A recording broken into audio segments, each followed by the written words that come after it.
Hi, everyone. Welcome. My name is Sally Thurston from the Maynard Public Library, and we're delighted to have Jane Oneail with us once again. Always a favorite. We are co-sponsoring this program with the Wayland Public Library and the Randall Library in Stowe. So welcome to all of you from Stowe and Wayland. It's nice to have you with us. Uh, oops. First of all, I'd like to thank all of our friends groups for their support. I don't think any library in the country could do anything without their friends groups. So I encourage you to support your friends group and sign up for your library's newsletter so you don't miss any great events. Um, so I think let's just get started. It's our very great pleasure to welcome Jane Oneail tonight. Jane has shared her expertise and passion with us many times, and it's always a pleasure. Wonderful to have you here again, Jane. Um, so the formal introduction, Jane Oneail is the founder of Culturally Curious, a company that curates and presents art appreciation programs. Jane holds a master's in art history from Boston University and a master's in education from Harvard University. Born and raised in New Hampshire, she's worked at some of the state's most esteemed cultural institutions, including the League of New Hampshire Craftsmen and the Currier Museum of Art, where she held the role of Senior Educator. Jane has also taught at the college level for more than a decade, most recently at Southern New Hampshire University. So in celebration of Women's History Month, Jane will be speaking tonight about Fierce Females, Women in Art. And over to you, Jane.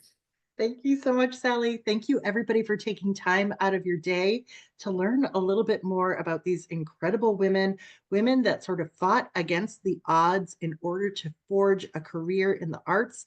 We'll be learning a little bit more about their lives and what makes them fierce along the way. We'll be getting back to this incredible image on the screen.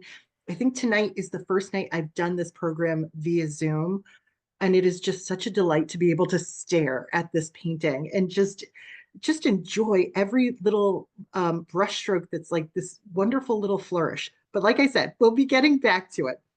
I wanted to start us off with, as with every other Fierce Female program that I do, this is the third iteration of the program, but I always start off prompting you to think about the differences in terms of the way men and women have traditionally been painted. So I have this comparison for you on the screen here, and I'd love for you to just take a moment to consider these two works and to consider the stark differences between them. And if you want to share something in the chat in terms of a response to this difference, please feel free to do so. It is so striking, isn't it? One of the first things that strikes me when I look at this difference in terms of the way men and women have been depicted are the poses. I mean, this man in these like this incredible black suit here is in a power pose, with his elbow out and his hand sort of tucked into his jacket there. And the woman is kind of slouching, collapsing in on herself. He's fully dressed. Her dress sort of seems to be coming off over her shoulder. He's looking out seemingly directly right at us, engaging us as the viewer, and she's kind of looking out beyond us, sort of lost in thought, lost in reverie. Notice too that the picture behind her is of lovers. So we sort of get the sense that she's thinking of a love, where he's dealing with more serious things. He's got a sword here. He's got a scroll. It seems as, and obviously a medal around his neck. So it seems as though he's engaged in world affairs.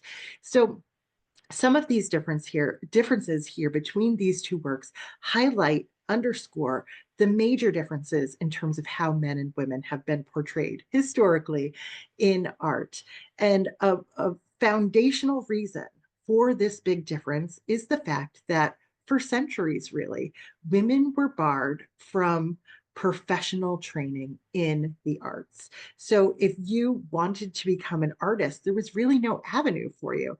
this is an image here. This is actually of a preeminent artist's workshop, but this is essentially what every major art school looked like in the 1700s and in the 1800s too. It's just men.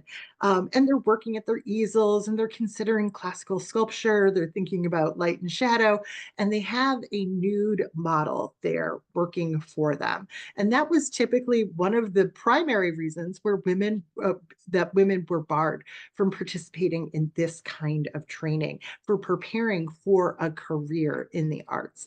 The idea was a woman of any good standing should not be seeing what we're seeing here, right? And you might be thinking to yourself, yeah, but wasn't like learning to paint part of a woman's like finishing school? It certainly was. Many women had some like tutelage in the arts along the way, and it's not unusual to see images of women artists. This is, I think, one of the most arresting images of a woman artist, and it dates to about 1801. It's at the Metropolitan Museum of Art, but it kind of has well, the kind of story that shows just how thorny this issue of women participating in the arts can be. It is this gorgeous image of a young woman who's studying art, who's making a drawing right in front of us. She's kind of illuminated from the back. It sort of gives her like this ethereal glow here. And for centuries, people ascribed this work to a male master of the day. And only back in the 1970s or so did art historians actually trace it back to the work of a woman artist. So typically, even if there was a great work, it was oftentimes assigned to some man. That's what most masterpieces were, right? They were the work of a man. If you're dying to know who the artist is here, her name was Marie Denise Villers, and the name of the work is Portrait of Charlotte Duval Duendes. I'm sure I just butchered the French there. So, like I said, this is at the Metropolitan Museum of Art. And the reason that we were able to kind of figure out that this is an image of a female art student created by another woman is because this is actually a representation of the Louvre Museum. And somebody that essentially studied the plans of the Louvre so closely, they figured out that this was a section where women were training other women.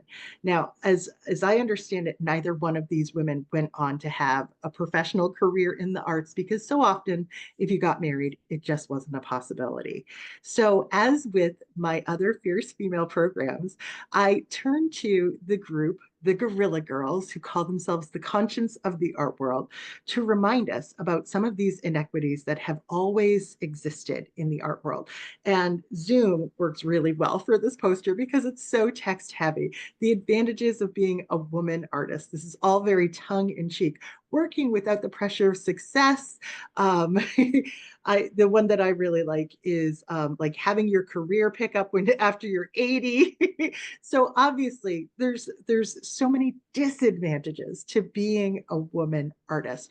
And this anonymous collective of the Guerrilla Girls, women who actually dress up in these guerrilla masks here and hold events and create posters like this, is a good reminder for the challenges that women are facing even today because of all of these past inequities.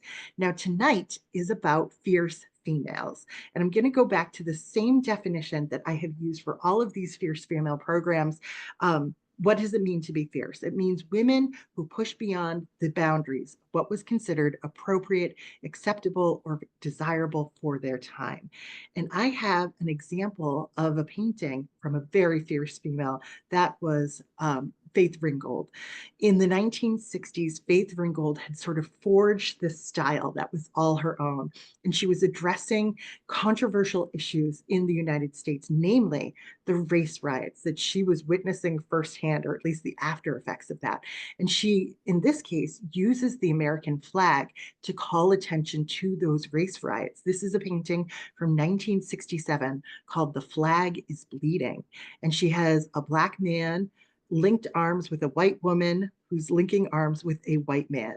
And they're all with the American flag sort of superimposed over them, although it seems like some of their body parts are kind of coming through those red stripes, right? Now, I want to draw your attention to the fact that this black man is holding a knife, and he also has a wound, a bleeding wound over his heart.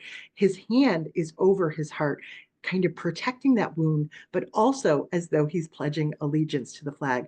We don't quite know what happened, but the flag is in fact bleeding, right? There has been violence here, but it's really ambiguous in terms of who's the aggressor and who's the victim.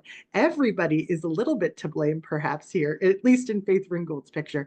Now, to use the flag in a picture became a really controversial thing. In fact, there was a case before the Supreme Court.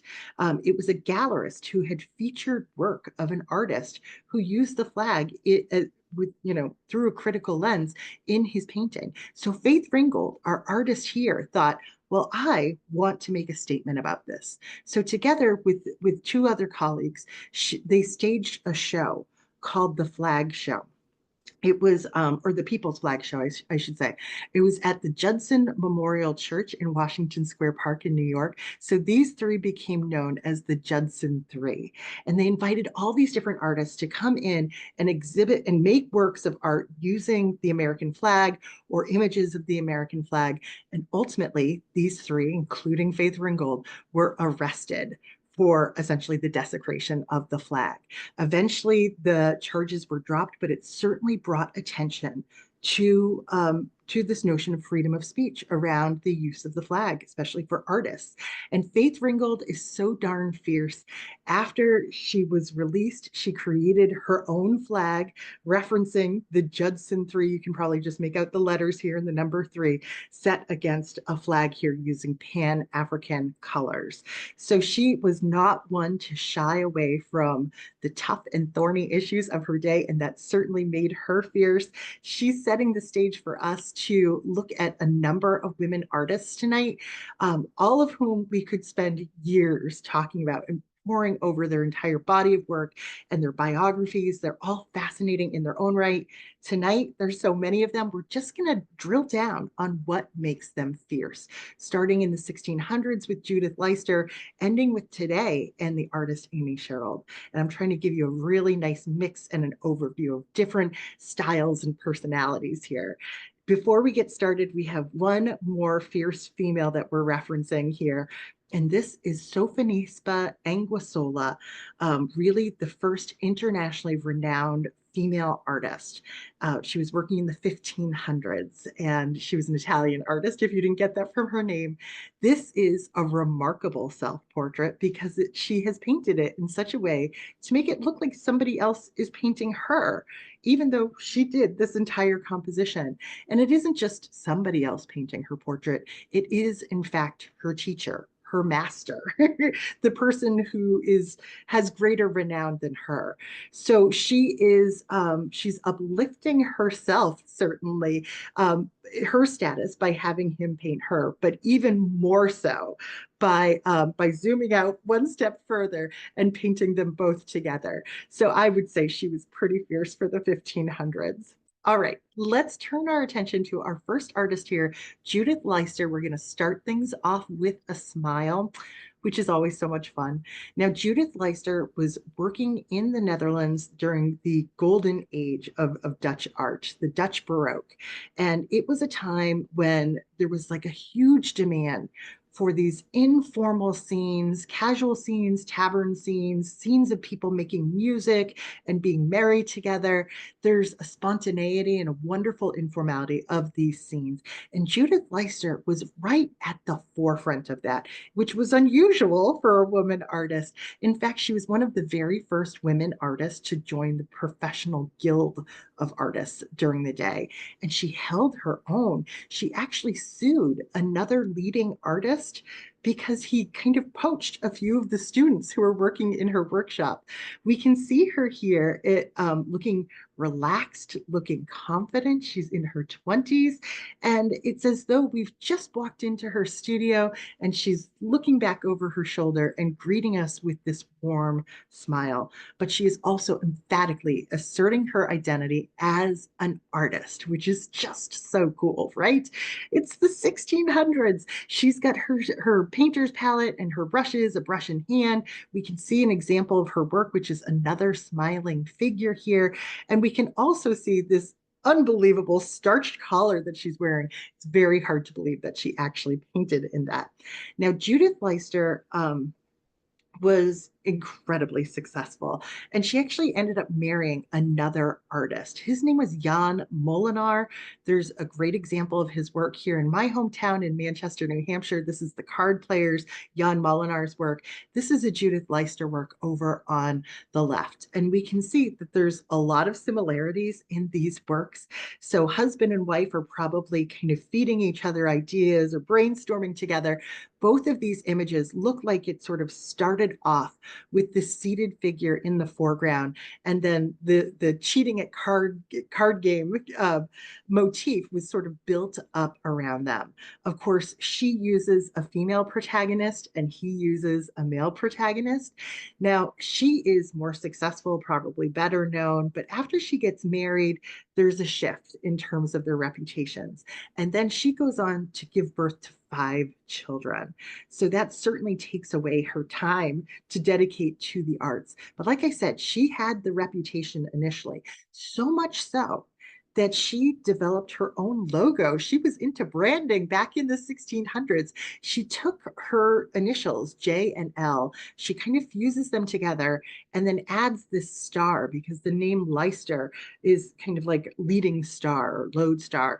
And so, in fact, that was the name of her father's tavern. So if you have really good eyes, you can see that in the negative space of this happy drinker over here, she has included the date and her logo, her signature there. So not only did she keep her name, her professional name when she got married, she is really understanding, how to brand herself, which is just so cool. Now, over the years, this kind of backfired because after her death, her because she her output sort of waned, people were not as familiar with who she was. And so over the years, some less than reputable people had actually painted out her signature and her logo and added in the signature of her male contemporaries in order to add value to paintings. So this work here, The Merry Couple, it's in the collection of the Louvre Museum, but at the end of the 19th century, it was discovered that it was not the Franz Hals painting that they thought they had purchased, but instead a work by Judith Leister. That brand was uncovered. And it sort of started this new, renewed fascination, I should say, with her work. So people have a new appreciation, new as in, the last 150 years, with who she was and how she was able to forge a career. Now, I mentioned before she had 5 kids, and that definitely diminished her artistic output, although some art historians believe that she was oftentimes contributing to her husband's work. We don't quite know. She did paint some florals and some floral still lifes over the years. Tulips, of course, because she was Dutch, and what a gorgeous still life over here with like a few interesting bugs and butterflies. But we didn't see much from her in just the past few years. In an English country house, this portrait over on the right was discovered, and it was ascertained that this is actually a late self-portrait by Judith Leister, about 25 years after that first self-portrait. So this is a woman who's kind of lived her life, raised her kids, struggled to continue painting, and we can see here once again she is asserting her identity as an artist, not with that same informal, relaxed smile, but now with sort of like a world weariness here, but still a remarkable sense of confidence. So for Judith Leister to have been this trailblazer, especially early on in her career, and to have stayed with painting despite the heavy load of trying to raise 5 children in the 1600s, which is unimaginable, to go back to painting and to tell the world this is who she is, she definitely qualifies as fierce. Now we have the joy of turning our attention to Berthe Morisot, who we saw on that title slide, and whose work is just so delightful to behold. behold. There is just so much energy in every single brushstroke in this self-portrait here. She's in about her mid-40s when she painted this, and we can see this almost frenzied, flurried sense of her application of paint, right down to the suggestion of her swirling that brush in her paint before she applies it to the canvas. So this is a remarkable self-portrait of a working woman from the 19th century, but most people are more familiar with Berthe Morisot through painted pictures of her by other artists, namely by works from Edward Manet. This is a depiction of Morisot, as are these two works over on the right. So Morisot was really his most favorite muse and model. She had a very close relationship with Edward Manet, who was sort of like the forefather to French Impressionism. And you might be thinking, oh, was there something there? Was there some sort of relationship? Well, there might have been, but Edward Manet was already married. So Berthe Morisot did the next best thing. She married his brother. And this is a painting of Eugene Manet while they are on their honeymoon in England, actually. It's kind of a funny honeymoon picture because here he is looking out the window at another woman. But I will say this, Berthe Morisot kept her name too, always intending to forge her career as an artist. We can see this full-fledged impressionist style here, particularly in how she's rendered these transparent draperies that frame the window. She had a remarkable talent, and it is not overstating the case to say that she is one of the originators of French Impressionism who helped to shape the entire revolution. But because she was a woman, we think of her differently. In fact, she actually had to, well, I should say, she was invited to exhibit with the French Impressionists by way of a letter to her mother. So here she is, an adult woman, and she had to get her mother's blessing. So Edgar Degas wrote to her mother and said, please let your daughter exhibit with us. Now, this is a Morisot painting of her mother and her sister. It's sort of an earlier work, so we don't see that full-fledged loose brushwork that we saw with the self-portrait here. And she was particularly proud of this work. And of course, it's an intimate scene for her because it's her loved ones.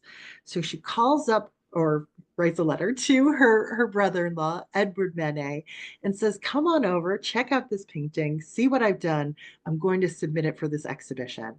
And not only does he come over to give her notes, he comes over, he picks up a paintbrush, and he starts altering her painting. He actually did some significant reworking to the image of her own mother, which is shocking because I am not aware of any instance where a male artist has done this to another man.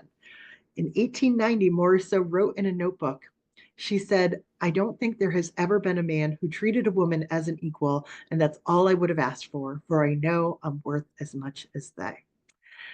So she defies the odds in that not only does she become a professional painter, but she also managed to balance that with becoming a mother. So she's married, she's managing those expectations, and she's taking care of her daughter, Julie. Her daughter, Julie, is like this beautiful child, like a full third of her paintings, her artistic output are images of her daughter. But these are two remarkable images because what we're looking at are images of other women taking care of Berthe Morisot's child so that she can do her job as an artist. And this might be really one of the first times in art history where we see a professional woman sort of staring at another professional woman, kind of balancing, negotiating that the burden and the privilege really of being a mother, figuring out how to have that balance there. Now, over the years, Berthe Morisot, her brushwork, as we know, gets very loose, very energetic. She really starts playing with the very notion of like a finished work of art. You can see here that she doesn't even paint to the edges of the canvas. Now, when her male contemporaries do this, they were called, at least by the press, vigorous, they were called creative, they were called genius, right? And she is just appreciated, or was appreciated by the press, for her feminine charm. So she always dealt with some sexism throughout her career and really never found the kind of success that she'd been hoping for as a young woman. But for being one of the key figures of French Impressionism to help shape what that entire movement was, she certainly qualifies as fierce, not to mention for balancing a professional career with motherhood and marriage here, too. Now, the next woman that I'd like to introduce you to was a Swedish artist. This is Helma F. Klimt, and this is an undated self-portrait that we're looking at here. Now, F. Klimt is somebody like no one you've ever heard of before. She went to school, she got professional training in the arts. Here's a photograph of her from around the turn of the century. She attended the Royal Academy of Fine Arts in Stockholm. She was one of the first female students, and she thrived there. She was incredibly successful, graduated with honors, and then went on to produce pretty conventional paintings. This is a work called Summertime over here, or Late Summer from 1903. Just a pretty standard landscape painting, right? And her family actually thought that she would become a commercial painter. None of that was in the cards for Hilma F. Klimt. And actually, a traditional lifestyle wasn't in the cards for her. She became very close with a group of women, and they became known as the Five. And what the Five would do would be to gather in this room that we see over here on the left, and they would essentially go into like a trance-like state. They would kind of like hold seances together, and they would call on spirit guides to lead them in a spiritual experience. And they integrated art into this because they would start making these almost like automatic drawings, letting their spirit guides kind of lead their hands. And so this is an example of the kind of work that the Five were producing. Here is a wall of the work that the Five were producing. So this is right around 1905 or so, really before any other major male artist in the world started broaching the subject of just completely abstract, non objective art.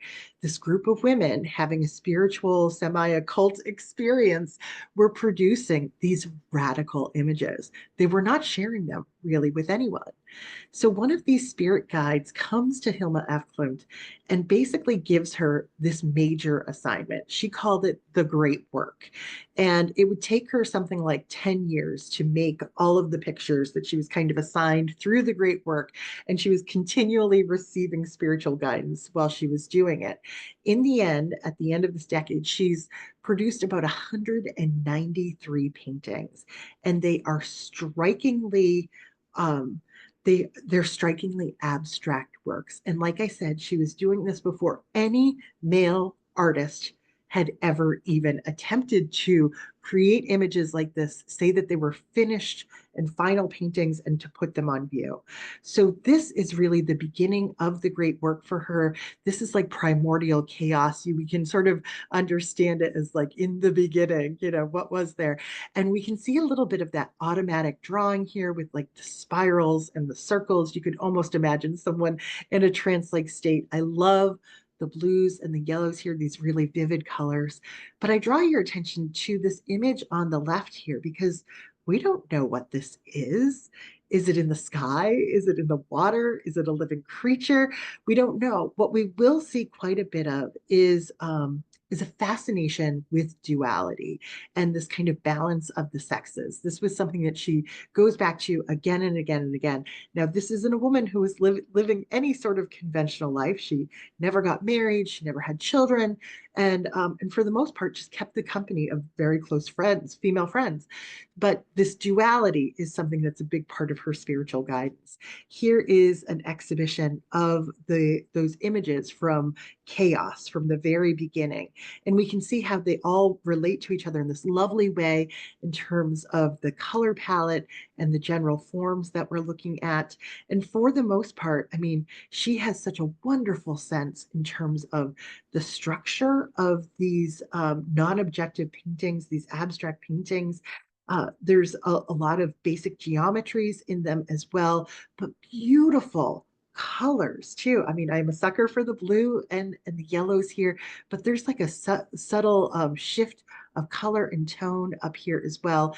And again, that suggestion of duality throughout. So as she's undergoing this great work, there is a subset of paintings that she is directed to create, and they are called the largest 10. These are paintings that are 10 feet tall, I think something like 7 feet across. And her spirit guide told her to make the largest 10, these 10 paintings, in 40 days. We can see, again, these are all abstract works, really beautiful color combinations. Here's just a few more of them on display together.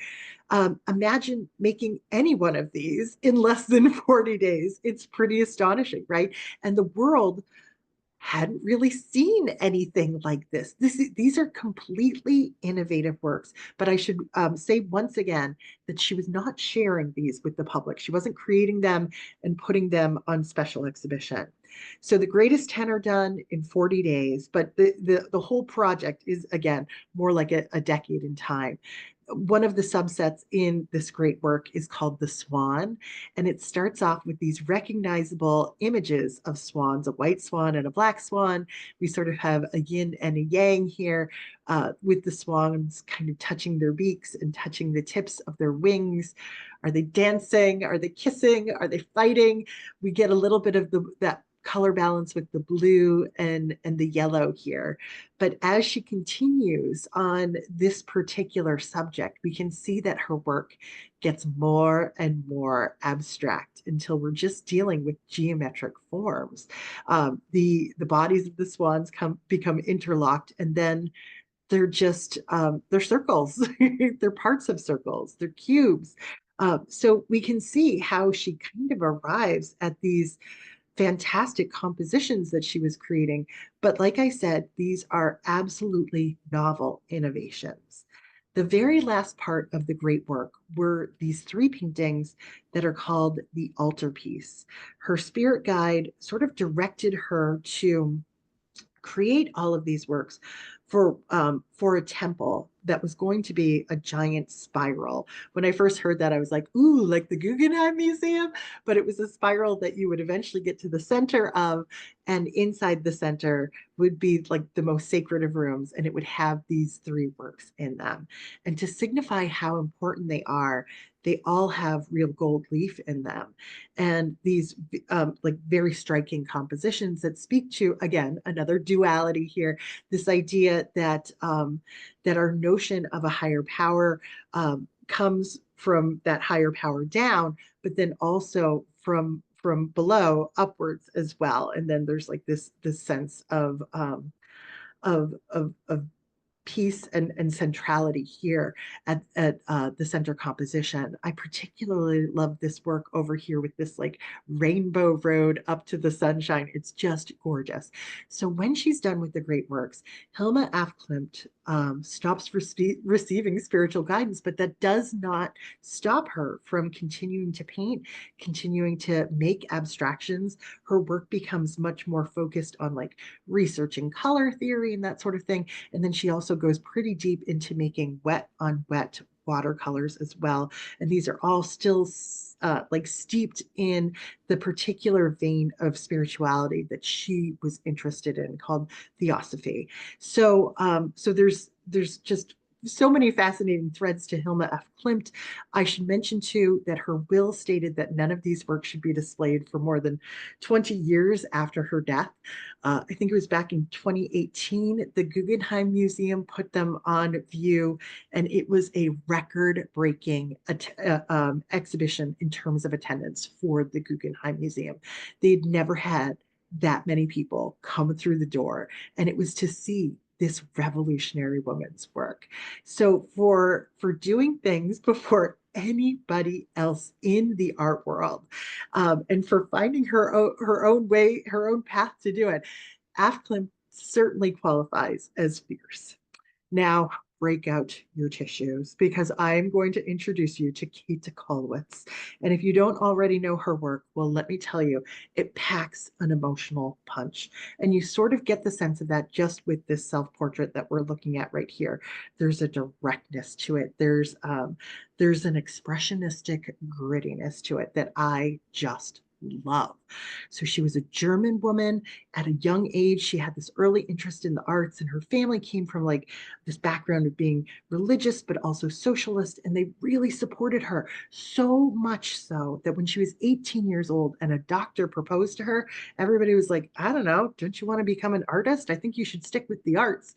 Ultimately, she married the doctor, and we'll talk a little bit about how that influenced her work too. But we'll start off with a series that she did.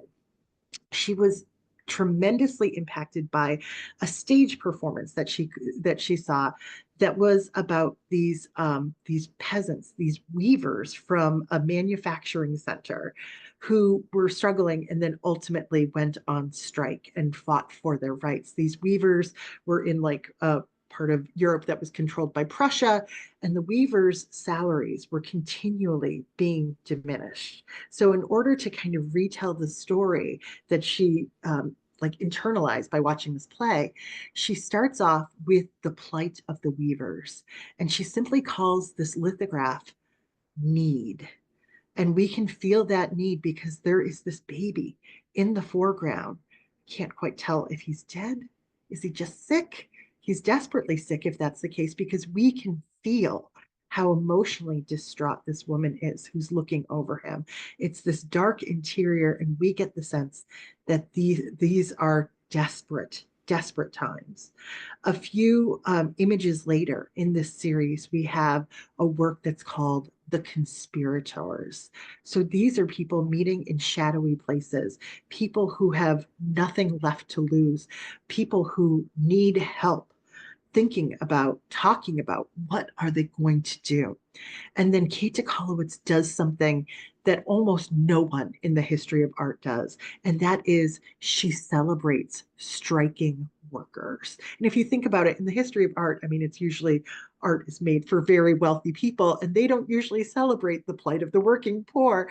But Kathe Kollwitz, she was raised to to appreciate the struggles of the working class. So we see them marching to their employer's house. These are these impoverished weavers. Some of them look like gaunt and emaciated. Some of them are singing. And then they arrive at the gates of their employer's home. They have weapons. They are collecting cobblestones to throw over that gate, but they're not going to get by that gate. And so the end is just desperately sad. We can see bodies being brought back into the weaver's floor here. We see women and figures grieving, and there's even the smoke hanging in the air that suggests that this riot or this protest is still underway, but that the weavers are really on the losing side of this. So Kathe Kollwitz is just taking up the plight of the working poor. She once said that she found the bourgeois to be boring. And she said to her, the proletariat was beautiful. That was what she was interested. She said they had guts. That was beauty. That was all I was interested in. Now, I mentioned she married a doctor. They lived in Berlin, and that doctor served some of the poorest people in the city. And so she was constantly thinking about the plight of the poor and people who were losing their children because they didn't have access to medicine because they were so poor. And in 1907, she creates this image of a dead child. It's called Woman with a Dead Child. I'm sorry, this is 1903. She did this when her own son, Peter, was 7 years old and he was living. He is the model for the child in her arms here. This is a woman who heard about the tragic circumstances of other people and felt it so deeply. She created what I think is one of the most moving images I've ever seen. Notice this kind of haphazard way her legs are crossed.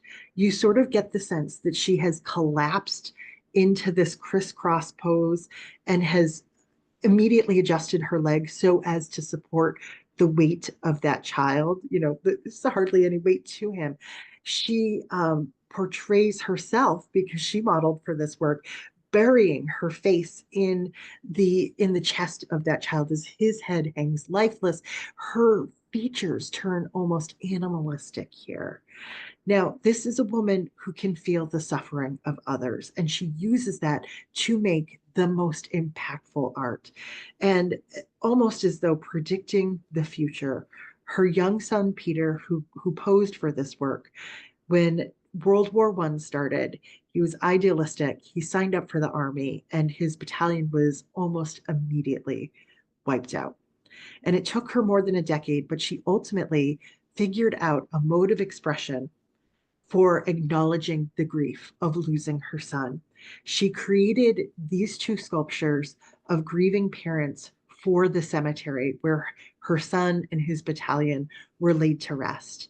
And we can see the father sort of holding himself together, seemingly with his eyes closed. He's on his knees.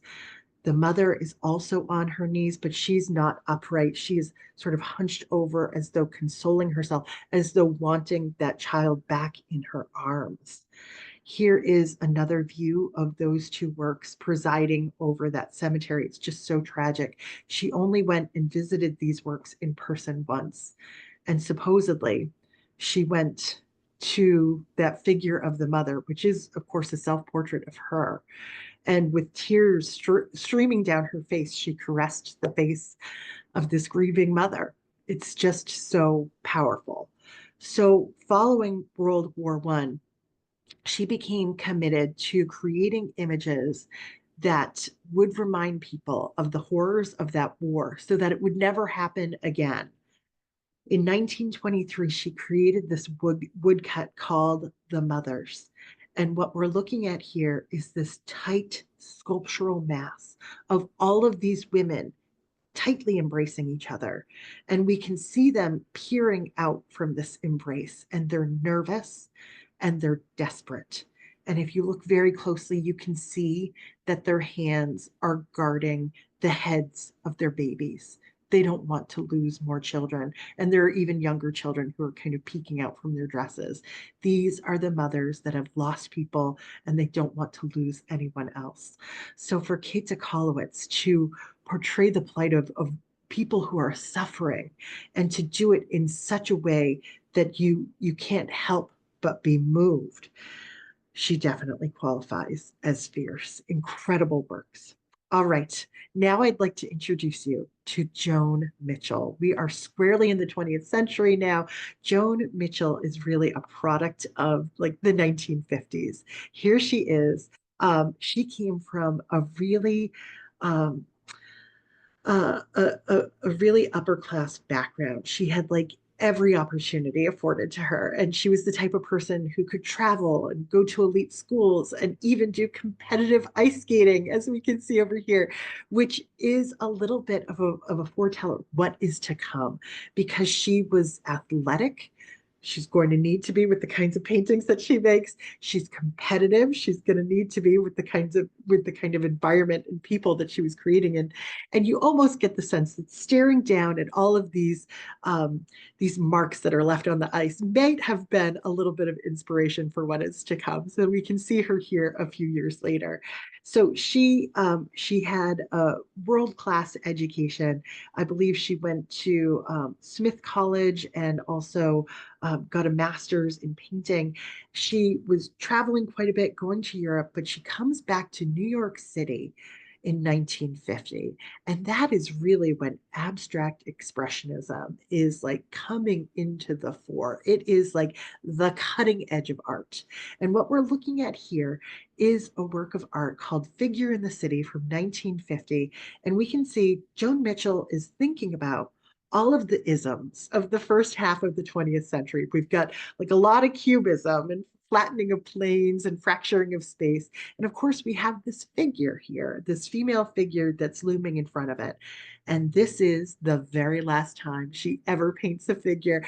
You can sort of think of this as like her swan song, her goodbye, because from this point forward, it's all abstract expressionism. And if you're familiar with the movement, it's like Pollock, it's de Kooning, it's Gorky, and these guys like to portray themselves as very tough guys. They were heavy drinking guys. They'd always meet at this one bar in New York City and they'd talk art.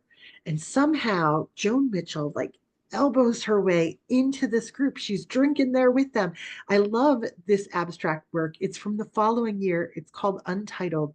But somehow when I look at it, I almost feel like it's a representation in some way of those hard drinking conversations. You almost get the sense like there we're looking at like the laps of people here and the heads and the and just the vaguest suggestion of figures, although this is pure abstraction really. She's using color and gesture in such wonderful ways. She's creating an all over painting. It's really sort of nicely balanced here and could easily be confused with the kind of work that a lot of her male contemporaries were doing for the time. But then she sort of finds the mode of expression that suits her. And that is oftentimes focusing on just one part of the canvas. This is a work that she called City Landscape from 1955. This is at the Art Institute of Chicago.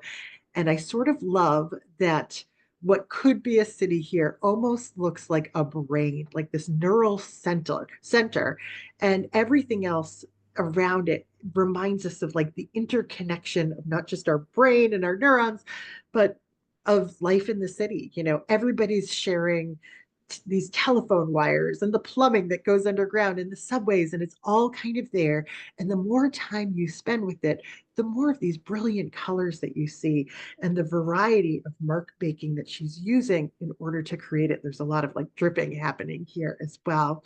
So she famously said that her paintings were memories of landscapes that she carried with her.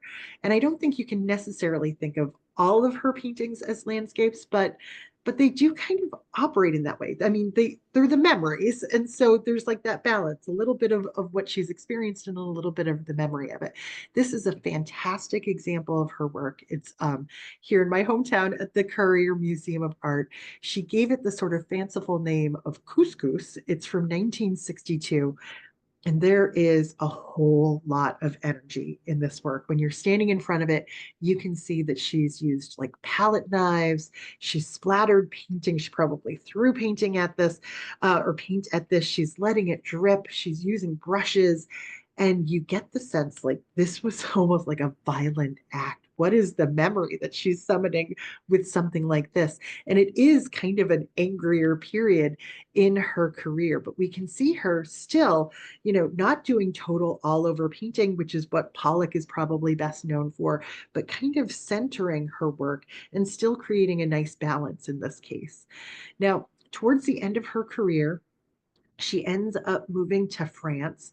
And I think she's really inspired by like the beauty of Claude Monet, Vincent van Gogh, and she starts opening up herself to the idea that her paintings could be just as beautiful. She's actually living on the same property that Monet once lived in. And so we can see works like this that seem like direct references to, say, Vincent van Gogh's Sunflowers.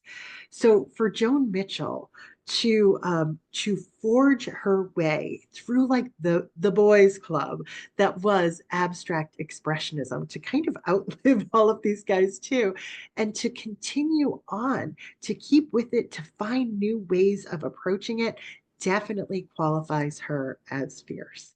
Now we have just two artists left and hardly any time. I'd like to introduce you to Ana Mendieta. If you've been to some of my programs before, you might be familiar with her. She has a very compelling personal story in that she grew up in Cuba. She was sent to America as a political refugee when she was a teenager. She and her sister were sort of torn away from her family, and she lived in foster homes and like attended reform schools because nobody really knew what to do with these refugees, these political refugees. She ultimately attended the University of Iowa and pursued an undergraduate and an advanced degree in the arts. While she was there, she was deeply, profoundly impacted by the rape and murder of a fellow student. And that prompted her really to start exploring unexpected materials in unexpected ways. So we will be seeing a little bit of blood in with Ana Mendieta's work. Just prepare yourself. Here is a little bit of the student work that she was doing while she was still living in Iowa. We can see here that this is a woman who's so fierce. She doesn't mind pushing beyond the boundaries of what was considered feminine. Here she's asking male students to shave their beards, and she's applying it to her face to change her own likeness. And she begins to really use her body as her primary mode of expression. She ultimately moves to New York City and she starts this process that she calls the Silhouette series. It's the silhouette of her own body. And it's an exploration of her connectedness to the landscape. She talked about being ripped out of her motherland, and these works were an opportunity for her to reconnect. It was like a return to the womb for her. So sometimes it's the outline of her form, sometimes it's a photograph of her body itself. In this case, she's actually lying in a Mexican grave and she's placed all these flowers all over her body. So she's always interested in like these organic pieces, but there's always this sense of stillness with her body, and it's usually her body lying on the ground like this. So her work is frequently lumped into the movement of earth art because she is interested in landscape. Here's another famous example of earth art. This is the Spiral Jetty by Robert Smithson. Ana Mendieta's work was always much more personal, and it was on a much more human scale, I should say, too. So here are just a few more works from that Silhouette series. She is, in fact, lying in a pool of blood face down, as you can see over here on the right. It's almost over here, but we can almost not even perceive her in this kind of camouflage that she has over on the far left. So like I said, she was not afraid to use provocative material. She wasn't afraid to use her own nude body in these works in order to explore this sense of connectedness to the landscape. Now, her life came to a very tragic and untimely end that in some ways seems almost foretold by the work that she was creating. Ana Mendieta had married the minimalist artist Carl Andre, and they had been married for about 8 months before they had a fight in their apartment one night, and Ana Mendieta ended up falling 34 stories to her death. Generally speaking, the world and the art world believed that Carl Andre threw Ana Mendieta out the window, but he was, I believe, charged and acquitted. But even after the acquittal, that has certainly haunted his legacy. I believe he just passed away last year, and really up until the end, he was framed as her murderer. Now, it's so sad that we lost her at such a young age, but she really did make such a mark on the art world, and amazingly so, in a way that seemed to foretell her own death. Now, for Ana Mendieta, pushing beyond those boundaries of what it was considered appropriate, acceptable, and desirable definitely qualified her as fierce. Our last artist is an uplifting story for you. We will round things out with Amy Sherald. Amy Sherald is, of course, the woman that painted Michelle Obama's famous portrait. We will be getting to that. So she, a little bit about her. She grew up in Columbus, Georgia, And she primarily attended schools with white children, which she said made her particularly aware of who she was and how she was perceived. So her parents really did not want her to go into the arts, unlike some of the other artists we looked at tonight. They thought she should go into medicine. Her brother had become a nurse. She should follow in his footsteps. Now, she did get an undergraduate degree and an advanced degree in painting, but it was a slog. She waited tables until she was 38 years old so that she could continue on trying to make a career as an artist. And in the midst of all of that, she went to her doctor for a regular checkup, and her doctor determined that her heart was functioning at about 5% of where it should be. And so Amy Sherrill got a heart transplant before the age of 40, and that would have set a lot of people back, right? Well, the same year as the heart transplant, she painted this work. This is 2012, and it is an image of a Black woman looking very regal. She looks like a beauty queen or an actual queen, right? She's wearing a crown. She's got the pearls on, opera gloves, this navy gown, and a purple sash. And it's all set against this blood red background that sort of accentuates her red lipstick, too.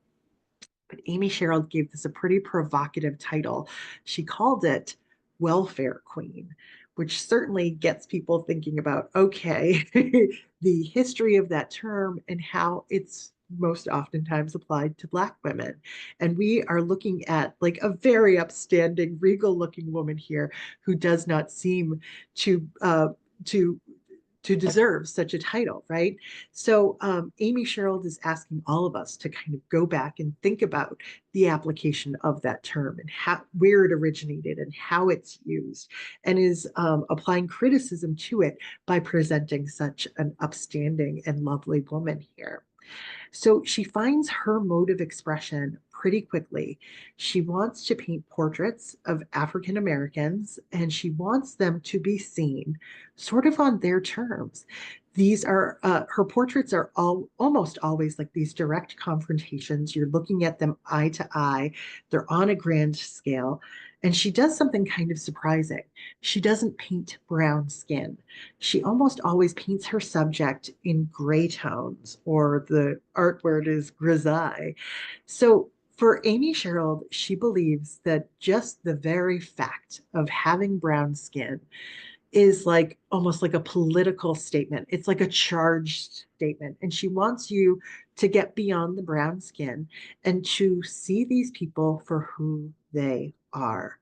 So they're painted in grisaille. She oftentimes gives them almost cartoonish like costumes to wear, and then she sets them against these really bright colors, and there's like a dreamy kind of effect to the whole thing. But you really do end up, I mean, studying the faces of these people, getting to know who they are. So at the time that President Obama and Michelle Obama were thinking about having their portraits painted, they had like portfolios from about 30 different artists. And Amy Sherrill went and met with both of them and apparently said to the president, you know, I'd be honored to paint your portrait, but turns to Michelle Obama and says, I'd be especially interested in working with you. And apparently the two of them just immediately connected. And of course, here is Amy Sherrill in the process of painting that famous portrait. We can see Michelle Obama sitting in a three-quarter profile pose. Her hair is down. She's wearing this long flowing dress that spills out of the frame of the picture. Her skin is painted in gray tones, and she's looking elegant. She's looking kind of relaxed, but also very confident. And it's set against this kind of sky blue or powder blue background here. There are elements of this picture that may have been inspired by works by Gustav Klimt, like his famous picture of Adele Bloch-Bauer, which also kind of flattens out the subject by using these geometric forms. That bent wrist is kind of similar too. Amy Sherrill said she really liked this dress that Michelle Obama was wearing because it reminded her of African quilt making traditions. I kind of really like that too. Now, the finished work here, There were plenty of criticisms when this work was unveiled, I should say. And here is the unveiling. There were a lot of people, especially in the Black community, that were astonished that Amy Sherrill didn't take this opportunity to paint brown skin. This is the first Black First Lady. Why not celebrate that aspect of who she is? Amy Sherrill, I think, had to grow a pretty thick skin pretty quickly. Her response to this was, some people like their poetry to rhyme, some people don't, and that's fine. So there was another criticism too, that it didn't look too much like Michelle Obama. What I need to do is add in a portrait that, or a photograph that was source material for the portrait, because it looks just like the photograph. So in the end, I think Mrs. Obama was quite pleased with it. It went on view at the National Portrait Gallery in DC, and the two Obama portraits at first tripled and then just simply doubled the attendance at the National Portrait Gallery, and even brought in this one little girl whose photo went viral because, of course, we're looking at this tiny little human who's looking up at this very regal looking Black woman on the wall. And let's face it, there aren't enough of these kinds of images in any museum. Look at that sense of awe there. So her mother seized on this opportunity and wrote a book called Parker Looks Up, An Extraordinary Moment. And it is the sweetest book. It is my 4-year-old daughter's favorite book right now. And my 4-year-old daughter, every time she sees the portrait of Michelle Obama, she goes, she's really real. It's amazing. So what this brought about was Michelle Obama got to meet Parker Curry, and Parker Curry got a version of the dress too, which is just so wonderful. So all of this is to say that Amy Sherrill, as an artist, is so incredibly fierce for creating powerful images of everyday African Americans, but also an unbelievably uplifting portrait of the first Black First Lady of the United States. So she is a fierce female. We'll wrap up very quickly with just the simple idea that we've seen images tonight that were spiritual, that were revolutionary, that were personal, painful, and joyful. So many of them are incredibly beautiful. But what I want us all to take away is the reminder that behind these beautiful images were women who had to fight for their place in the art world, their place to even make these images. So let's remember the fight, shall we? I will end there for now, and I welcome any questions or comments that you have about the fierce females we looked at tonight. Thank you very much. And Jane, I'll thank start. you. This was inspiring and exciting. Um, so everyone go ahead and put questions for Jane in the Q&A. We've already got a comment. Thank you, Jane. This was fascinating. I missed what's her name? Off Clint. Yes. What period was she working in? She was working right around the turn of the century. So she did her great work, that 193 image set. I think it was between 1906 and 1914. And then she So continued to work throughout her life. But really, those like revolutionary abstract images that she made were very early on, which is just amazing, isn't it? they're Doing things stunning. right. Nobody else was making images like this. I mean, I love these. Aren't they just gorgeous? What was the critical reaction to these works? Do you have an idea of that?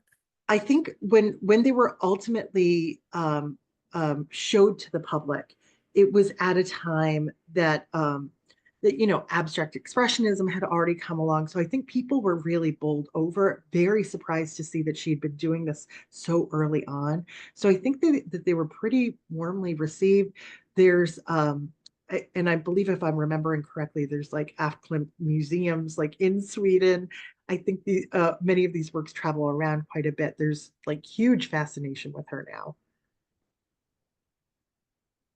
Okay, let's see. We have some comments in the Q&A. What a wonderful journey. Thank you so much. Thank you for this learning experience. Happy to be here. Um, Oh, my friend Barbara is here. Thanks for being here, Barbara. I love saying your name. And Sandra, thanks for your very kind words. Okay. Um, so I had a question about um what medium was F. Klimt working in? They look like pastels to me. Right. Oh, that's a good question. And let me go back and see in my notes because I think there might be like a variety of media, especially some of those primordial works definitely look like pastels to Yeah. me. But I want to say that some of those bigger paintings might have even been tempera. I could be wrong. Don't quote me on this. I'm sorry I don't have it at the forefront. Yes, the largest 10 are tempera paintings. They So really she are worked in a variety of media and then later on in the watercolors too. I mean, these are just gorgeous. stunning. Yeah. All right, let's see. Any more questions?